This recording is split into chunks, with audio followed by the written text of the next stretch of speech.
Welcome to Take the Cannoli, the definitive podcast for fans of The Godfather. You give us 22 minutes, we'll give you everything you ever wanted to know about The Godfather movies, the characters, the quotes, and why we're still talking about this stuff 50 years later.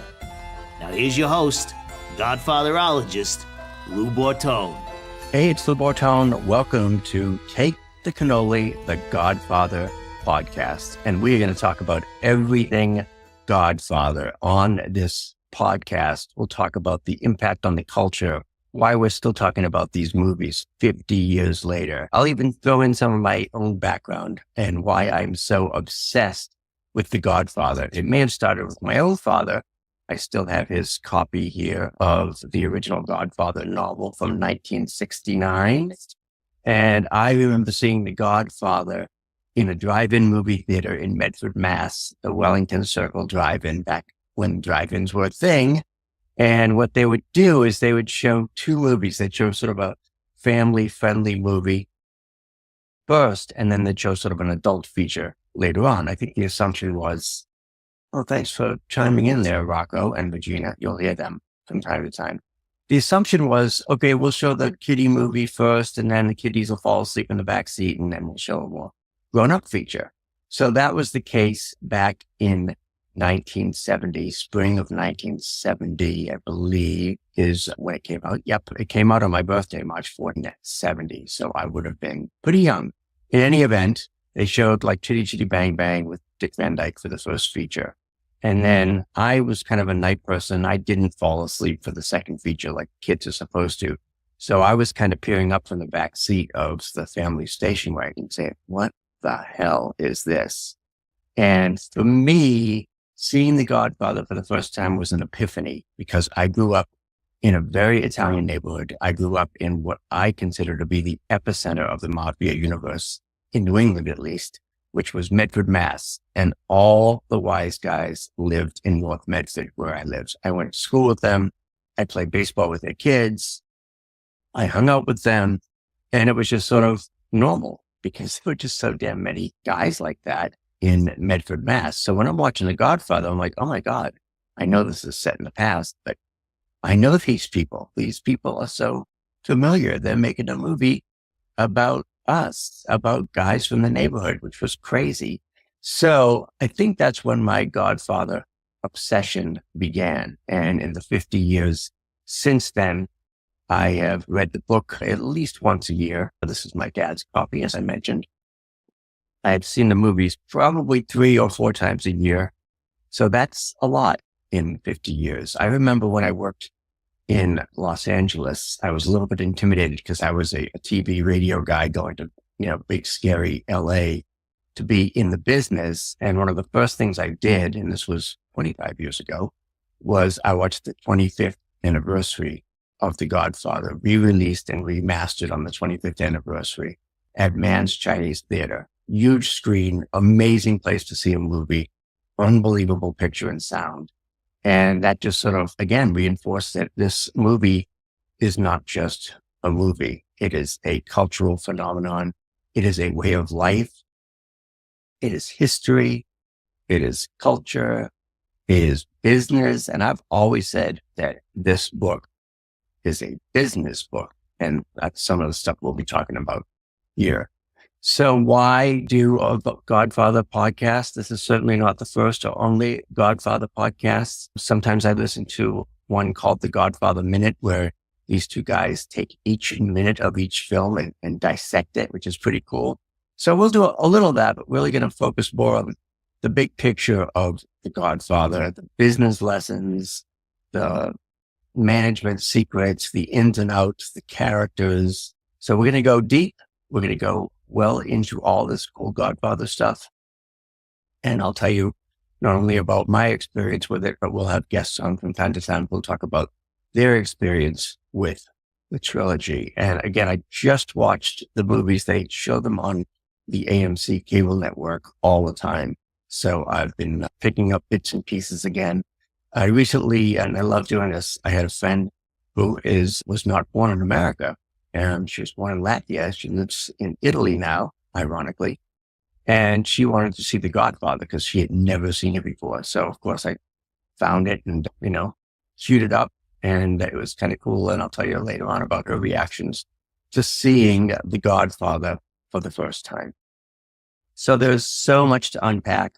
We're going to do this once a week because there is, again, tons and tons of stuff to go into here. And not only the quotes, but just everything about the Godfather effect. Smithsonian Magazine actually calls it the Godfather effect. And there's a book by the same title, which I'm reviewing as well. And I'll share some of that with you too. But it's really more about the incredible impact that this film, or the 3 films in the novel, have had over the last 50 years. One of the things that's really interesting is not just the staying power, but just the fact that it's so much become part of the culture. And some people will quote the movie and not even realize they're quoting a movie. One of the things about the impact of The Godfather was that they're still talking about it. We're still talking about it 50 years later. They're still making specials about it. This year was the 50th anniversary of the first film. So you may have seen Paramount Plus. Paramount owns the rights to Godfather. They did a miniseries called The Offer, which was about the making of The Godfather. And it was a little cheesy at first, but I kind of got into it. I think it was like 8 or 10 episodes, all about the making of The Godfather. It was called The Offer. It talks a lot about Robert Evans, who was running the studio at that point, Buddy, who was the producer of the movie, played by, who is that guy? Oh, shoot, Miles Teller. Yeah. And it was pretty good once you got into it. And it really talked about the making of the movie, which in itself could be a movie because it was so wrought with drama and just problems all the time. It's an absolute miracle that film ever got made and finished. Francis Ford Coppola was basically in danger of being fired for half the movie. When at the studio hated Al Pacino, they were going to kick him out of the movie before it was too late, until that scene with Sollozzo and the police officer McCluskey in the diner. That was when he finally cemented. They said, okay, I think you can pull this off. Casting was a huge drama. So it was just the making of the film in itself was pretty amazing. So if you have an opportunity to see that miniseries called The Offer, that'll give you some feedback and sort of behind the scenes of what went into making that movie. And of course, one of the main themes of that movie was how the mafia and Italian Americans in general didn't want it made because they thought it would portray them in a bad light, which I think is kind of just the opposite of what happened. I mean, really, it was the first time that Italian Americans were not stereotyped. And Francis Ford Coppola wanted to make sure that when they made the movie, that they didn't fall into those stereotypes, about, hey, this the guy and that the guy and all the sort of that kind of stuff. So the Coppola did really want to have mostly Italian American actors and actresses in the film, which by and large they got. They had some actual mobsters,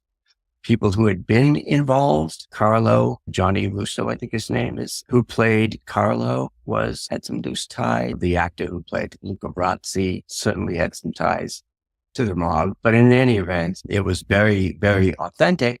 And it was really the first time that Italian Americans had been shown in that light. And again, not just the mafia stuff, but the actual details of family and the dinners and the interactions and the mannerisms.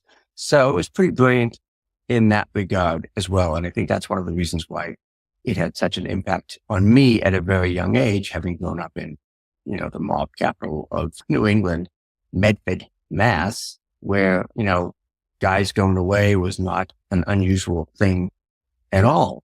The guy across the street from me, I won't mention his name, but one day he just didn't come home from work, and that was that. He never came back. Apparently, I asked my parents what happened to the guy across the street, and they said he moved to Florida. So eventually I realized that move to Florida was just code for he ratted somebody out and got whacked. So I grew up with the Angelos. The Patriarchs were Rhode Island, but they were always involved as well. One of the interesting things about Medford is that it is in North Medford in a basement down the street from where I lived. The FBI recorded the first and only mafia induction ceremony. It's the only time the FBI ever got one of these on tape, and it happened in Medford, Mass, right down the street from me. So it was just, it was kind of just a constant thing that was just around, and nobody thought too much of it. I also remember my mom used to take us to a restaurant in Medford Square called the Pewter Pot. which was just a little, I don't know, cafe pub thingy. And at one point she stopped taking us there, and I'm like, what's up with, why can't we go to the pewter pot? And what I found out was that she wouldn't take us there because a guy, a mobster named Al Notarangelli, was whacked there in broad daylight in a restaurant, which didn't happen that often. And she didn't want to take us someplace where there was, somebody got whacked in broad daylight by somebody from the Angulo crew. So it was constantly around. It was just kind of one of those things that you took for granted. And it certainly shaped my view of The Godfather for sure. So we're going to be talking about all kinds of cool stuff from both Mario Puzo's novel in 1969 and, of course, the trilogy, first movie in 1970 and Godfather 2 in 1972. And I look forward to talking about that stuff with you. If you have something to say or add or your perspective about the films, I'd love to hear it. We're going to open this up to questions and calls and guests. And we're just going to have an interesting, fun time talking everything Godfather. I look forward to having you join us every week. Some of the episodes, I don't think they'll ever be longer than 20 minutes. That's what I'm shooting for. If we have a guest on it, maybe a little bit more than that. But hey, this is for you too. Anyone who loves The Godfather, the movies, the trilogy, the tradition, you're welcome to join us as we do this video podcast every week for as long as we want. All about all things Godfather. We're calling it Take the Cannoli, from the infamous line, leave the gun, take the cannoli, which actor Richard Castellano, what's his name? Castellano. I can't pronounce his last name. I really should be able to. Castellano. Anyway, the actor that played Pete Clemenza apparently ad-libbed that line. And, maybe the most famous line in the movie, other than, I'm going to make him an offer he can't refuse. So we're going to dig deep into everything from the making of to the impact on culture to what I talk about most, and I have a keynote about, called Loyalty is the New Currency. So we'll be talking a lot about loyalty and about how you can use the ideas, not just from The Godfather, but all the way back to the Mafia Code in Naples and Sicily, to be better at business, to build brand loyalty, to build customer loyalty. And it all makes sense as we unpack it. So I hope you can join us each week wherever you listen to podcasts. And I look forward to hearing your perspective. Bye for now. Thanks for listening to Take the Cannoli, the Godfather podcast with Lou Bortone. Join us again next time. We know what's good for you. Capiche?